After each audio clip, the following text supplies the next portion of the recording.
Selamun Aleyküm saygılı teleseyircilerimiz. Sizinle beraberlikte Ayder İsaoğlu Rustamov, Kırım Dini İdaresi'nin muftisi. Bu dini yayınımız ana tilimizde inşallah geliniz beraberlikte dinimizni ana tuğgan tilimizde öğreniyik, cahil olmayık. Her pazar günü bu dini yayınımız inşallah çıkacak. Evvelden ya da baştan ben bütün milletimizni hayırlamak isterdim. Bilemiz ki Ahtem Ağa Çiygoz ve İlmi Ağa Umerov serbest oldular. Bunu artık hepimiz bilemiz ki ve bu aslında bütün milletimiz için balaban bir göz aydındır. Çünkü bu iki şahıs bu timsaldir. Kureyşimizni ve mücadelemizni, milli davamızını bir timsalidir. Bu arada da aytmak isterdim tabii ki bu sonuç ya da netice değil. Mücadelemiz devam etti ve tabii ki onların kazangan mükafatları Ukrayna prezident tarafından bu bütün mahpusların bugün siyasi mahpusların için mükafatıdır. Ve elbette ki biz unutmayımız bütün kalgan mahpuslarımızı ve onlar için dua etmemiz. Bugün ve devamlı dua edeceğimiz. Ve ben mufti olarak bunu da kaydetmek isterdim. Aslında sebep farklı olabilir. Ama ben eminim ki, ben kaniyim ki bundan bizim hepimizin yapkan dualarımızın hususan acılıkka bargan insanların o günge, Arefe günde yapkan duaları Allah subhanahu wa ta'ala mutlaka kabul etti ve edecek ve biz bunu görüyoruz. Bugünkü mevzumuz böyle bir, ben onu serbest diyeyim. Ben onu böyle adlandırdım ya da isim verdim. Kimge, nege umut etsen, ona canın ağırsın. Ne için ben böyle mevzunu seçtim ya da ne için ben böyle bir isim peyda ettim ya da aldım. Şimdi anlatmaya sizge çalışacağım. Ben bunu kaydetmek isteyeyim ki biz bu yayınlarda dini meselelerini klasik bir eski bir şekilde kotarmayacağız. İnşallah bir yeni bakıştan, yeni nazardan olğan bu hayatta problemlerimizni, meselelerimizni müzakere etmeye çalışacağız. Dini taraftan, tabii ki dini taraftan.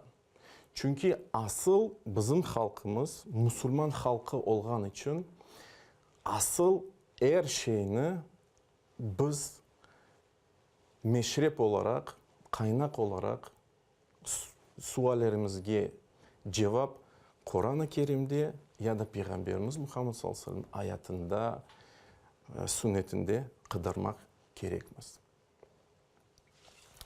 Demek ki bugünkü mevzumuz kimge, nege umut etsen ona da canın ağırsın. Ne için ben bu mevzunu seçtim?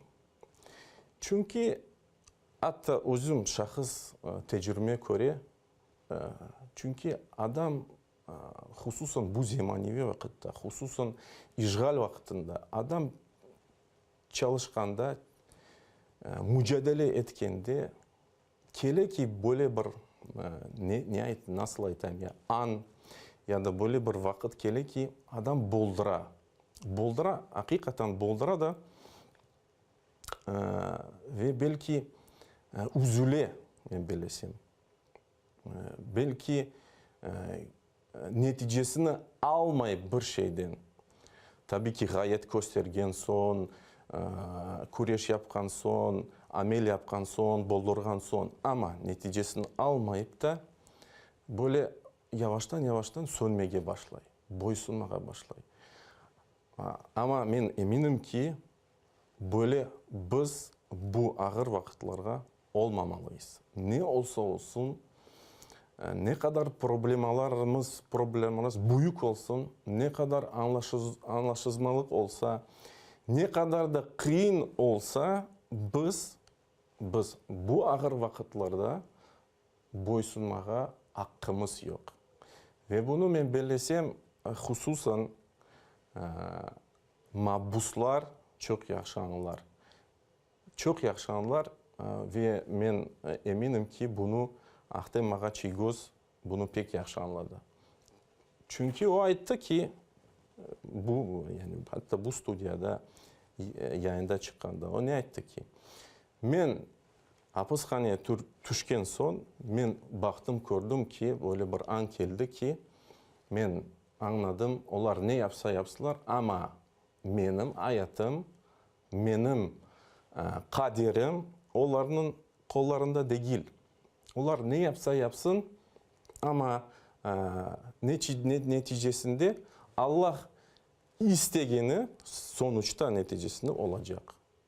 İşte ben bu yayında bunu sizge anlatmaya, dini taraftan, Kur'an-ı Kerim'e bakıp, sünnetimizge bakıp anlatmaya uğraşacağım, çalışacağım. Örnek olarak yani böyle ayetten misal alıp inşallah. Mesela böyle bir hadise var iken Osman İbn Abil As. Bu bir sahabenin bir ismi, bu bir sahabedir. Basit bir örnek aslında.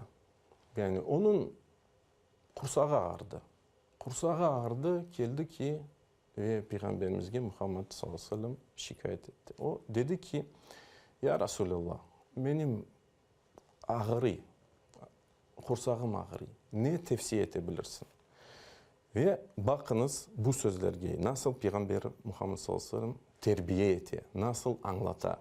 O etti ki, kol, elini koy, kanda ağır hissetesin, o yerge elini koy ve ait. Neni ait? Bismillah, salasen. 3 kere de Bismillah. Allah'ın adı ile, Allah'ın adı ile, Allah'ın adı ile. Sonra 7 kere ait ki, A'udhu billahi ve kudratihi min şerri ma acidu ve uhadir. Men istiaze yapam, men imaya kıdıram, neninle, ne vasıtasıyla? Allah'ın ve onun kudretin vasıtasıyla şerden, her şeyden ve mauhadir ve tenbihlen.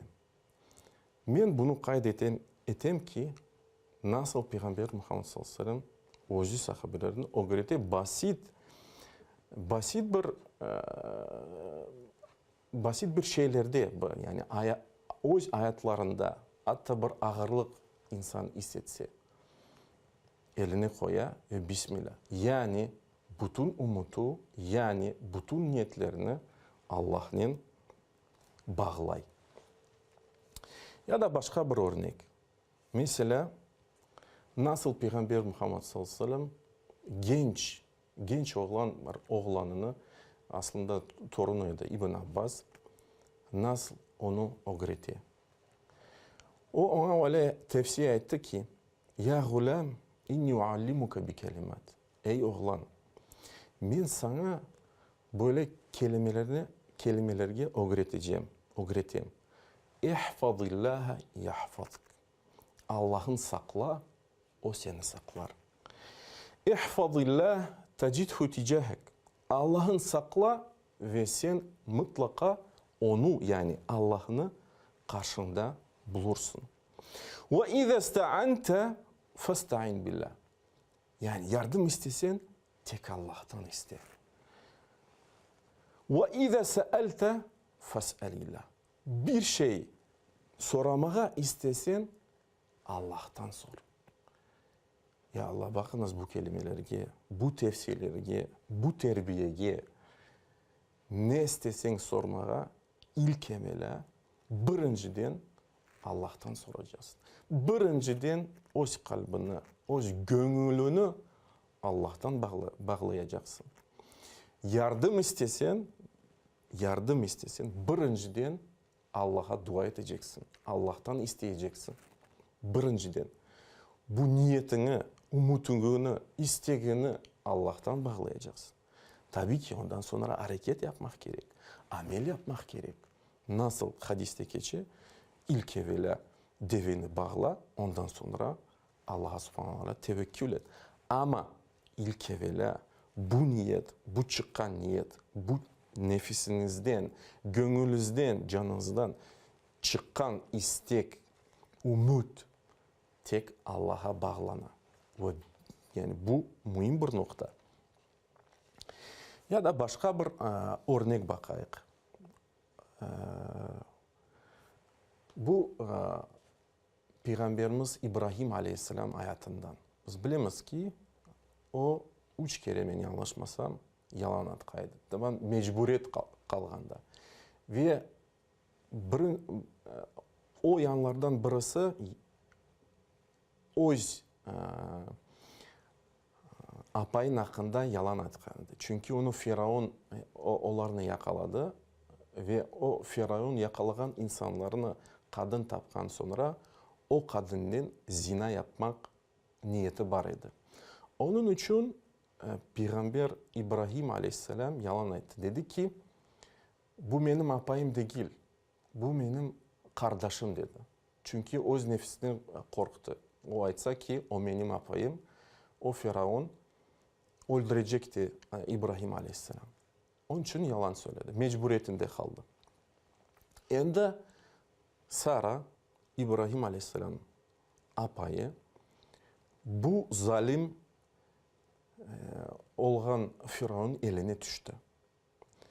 O istedi ki o Sara'na dokunmağa bedenini.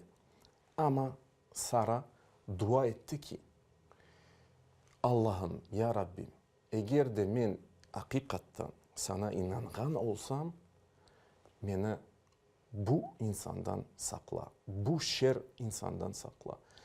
Ve bu anda ne zaman Sara bu duanı yaptı, o Firavun katıp kaldı. Onun eli katıp kaldı. Sara, aciz bir kul, yakalandı. Bu zalim elinde kaldı. Çaresi yok, çaresizlik. Aciz olan bir insan. Yani ne kadar bu benzey aslında Kırım Tatar halkının vaziyeti. Tabii ki. Yani bu gerçek. Biz bunu hepimiz bilemiz. Bunu uç ya da ondan da ziyade asır devamında bizi yok etmeye istediler. Biz bir aciz halkımız şimdi. Özümüzün askerlerimiz ya da armiyamız yok. Özümüz nasyonal bütçeler yok. O yok, bu yok. Tabii ki aciz ne kadar benzey. Ama bunu biliniz ki insan ne kadar aciz olsa o kadar da Allah'ın karşında o kadar da o kuvvetli ola. O kadar da o Allah'a yakın ola. Ve Allah subhanahu teala mutlaka onun isteklerini, onun dualarına cevap verir. Ve bakınız ki bu meraklıdır. Bu meraklı bir noktadır. Yani bu zalim, bu mustabit olan insan Sara'dan rica etti. De ki Sara dua et ki Allah subhanahu teala beni afu etsin. Elim katıp kaldı. O dua etti ki Allah'a ve Allah subhanahu teala onun elini terk etti. Yani boş hissetmeye başlayın. Ama kendi o kirli niyetinden vazgeçmeyip kendi elinden Sara'nın bedenine dokunmaya istiyor ki o Sara kendi Allah subhanahu teala yalvara ki ayta, я Раббим, егер де мен саңа ақиқаттан инанған олсам, мені бұл инсандан сақла да, кене де бұл залим болған инсаны, кене де қолы қатып қалды. Кене де қолы қатып қалды. Ve kene de Sara'dan rica etti, ona yalvara. Sara di, Allah'a dua et ki beni elime bıraksın. Ve üçüncü kere aynı şekilde tekrarlana mesele. Ondan sonra bu zalim olan insan anlay ki, yani artık bu bir masum bir kadın, yani Allah s.w.t. onu saklay. Ona dokunmağa çaresi olmayacak. Ve ondan sonra onu bırakar. Yani böyle bir meraklı bir örnek hayatından ya da başka bir örnek.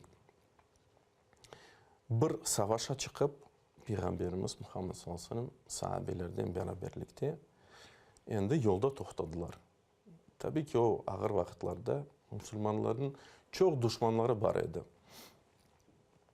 Yani bir menzil alıp endi askerler yerleştiler ve Peygamberimiz Muhammed sallallahu aleyhi ve sellem bir terekin tübünde yattı. Yattı da endi Peygamberimiz Muhammed sallallahu aleyhi ve sellem yuklap kaldı. Yani rahatlanmağa onlar toxtadılar. Endi o yuklarken keldi bir tane bir sahradan bir Arap, düşman, yani Müslüman olmayan insan. Yarama kötü bir niyetten, yani Peygamberimizin Muhammed sallallahu aleyhi ve sellem öldürmek için. Kimsenin gözüne dikkat çekmedi. Yani yavaştan böyle Peygamberimiz Muhammed sallallahu aleyhi ve sellem yanına geldi ki ve o kılıçını çıkardı ki Peygamberimiz Muhammed sallallahu aleyhi ve sellem öldürmek için çıkardı ki ve bu anda Peygamberimiz Muhammed sallallahu aleyhi ve sellem yukarıdan turdu. Kurdu ki bu insanı, yani düşününüz ki yani adam yukarıdan turdu. Turdu ki baka insan onu öldürmek istiyor. Yani bu adam ayta Peygamberimizge Muhammed sallallahu aleyhi ve sellem. Kim seni saklayacak mende? Mına kılıcı, mına men şimdi seni öldüreceğim. Peygamberimiz Muhammed sallallahu aleyhi ve sellem şüphesiz ayta ki mutlaka Allah subhanahu beni saklar. Allah subhanahu beni saklar. Bu anda o adam Peygamberimiz Muhammed sallallahu aleyhi ve sellem öldürüp olamadı. Kılıcı düştü. Ondan sonra Peygamberimiz Muhammed sallallahu aleyhi ve sellem ala bu insanı getire sahabelerge ve anlata. Bakınız, bu insan geldi, beni de öldürmeye ama ben durdum. O benden sordu, seni kim saklayacak? Ben ona da cevap verdim. Allah subhanahu teala beni saklar. Yani Peygamberimiz Muhammed sallallahu aleyhi ve sellem geldi ki, anlattı ki bunu ne için? Terbiyelemek için. Sahabelerimizi terbiyelemek için. Siz ne kadar da korksanız, ne kadar da ağır vaziyette olsanız, ne kadar da aciz durumda kalsanız, siz Allah'a subhanahu teala öz gönlünüzü, öz kalbinizi bağlasanız, çaresizlik kalmazsınız. Allah subhanahu teala sizni bırakmaz yardımsız. Mutlaka Allah subhanahu teala sizge yardım eder. Bunu terbiyelemeye Muhammed sallallahu aleyhi ve sellem Peygamberimiz çalıştı. Bizim için hususan kene de men kaydettim. Kırım Tatar halkı için bu ağır durumda bu önemli bir noktadır. Aslında biz bunu anlasak, biz bunu bu meseleni gönlümüz içip alsa ve bunun kalplerimiz yaşasa ne kadar biz birlikte ve beraberlikte olacağız. Ne için insanlar mahkemelerge çok usu çıkmaya korka? Ne için? Çünkü korkalar. Ne için korkalar? Çünkü onların aslında kalpleri, gönülleri, canları başka bir şeylere bağlandı. Bu dünyaya bağlandı. Ne bileyim ailesine bağlandı, malına, mülkiyetine bağlandı. Belki işine bağlandı. karısına bağlandı, ne bileyim akrabasına bağlandı ama Allah'a bağlanmadı. Allah'a subhanahu teala bağlansa ki o insan artık korkmaz, çıkar.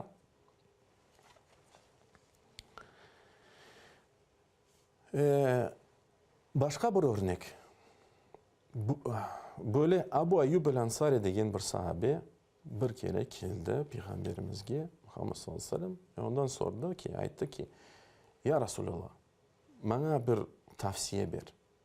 Ama kısa bir tavsiye. Yani o insan demek ki kısa bir tavsiye istedi Peygamberimiz Muhammed sallallahu aleyhi ve sellem. Ve Muhammed sallallahu aleyhi ve sellem ona aytdı ki, İza kumta fi salatika fasalli salata muveddi'an. Eğer de sen namazga tursan, sen o namazını öyle yap ki sanki o en son namazıdır. وَلَا تُكَلِّمْ بِكَلَامٍ تَعْتَذِرُ مِنْهُ غَدًا. Ve öyle laf ya da söz aytma ki yarın o laftan vazgeçeceğinde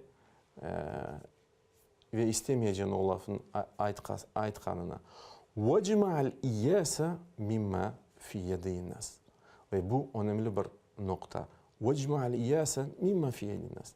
Ve artık senin közün insanlar toplanan şeylerden közün kaytsın.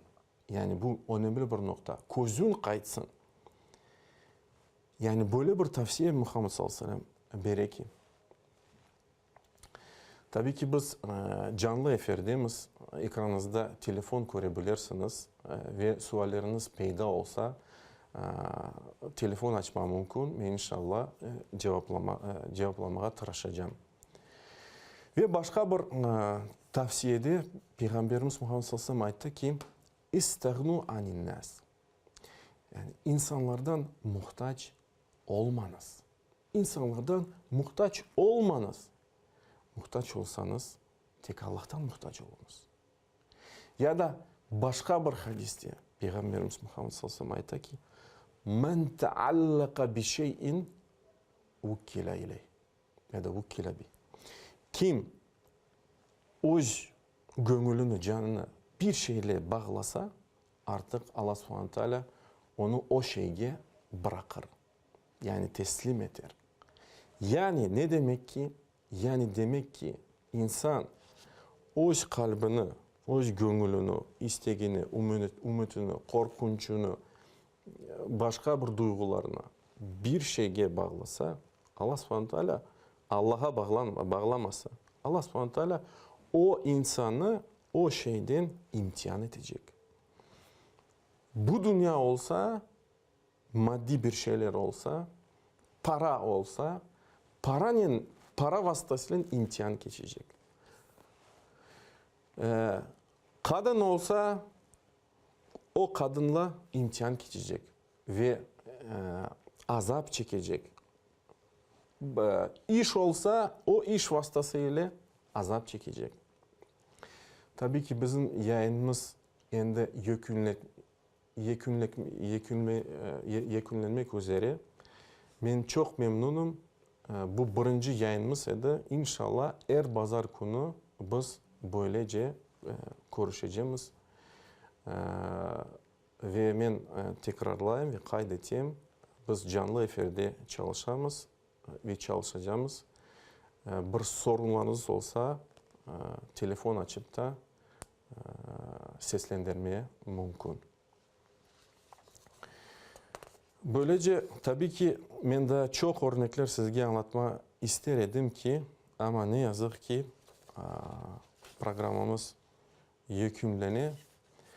Ben dua ettim ki hepimizge, bütün mahpuslarga Allah subhanahu teala yakın zamanlarda azatlık ve serbestlik bağışlasın. Geliniz birlikte ve beraberlikte olayıq. Birbirimizge yardım, destek etik. İnşallah galibi tek Allah'tandır. İnşallah biz niyetlerimizge, maksadlarımızga kavuşacağımız. İnşallah Kırım Tatar Muhtar bu Cumhuriyeti tiklenecek, gayriden tiklenecek. Subhanakallahumma ve bihamdik. La ilahe illa ent. Nestağfiruka Allahumma ve netubu ileyk. Gelecek pazar günü görüşecek.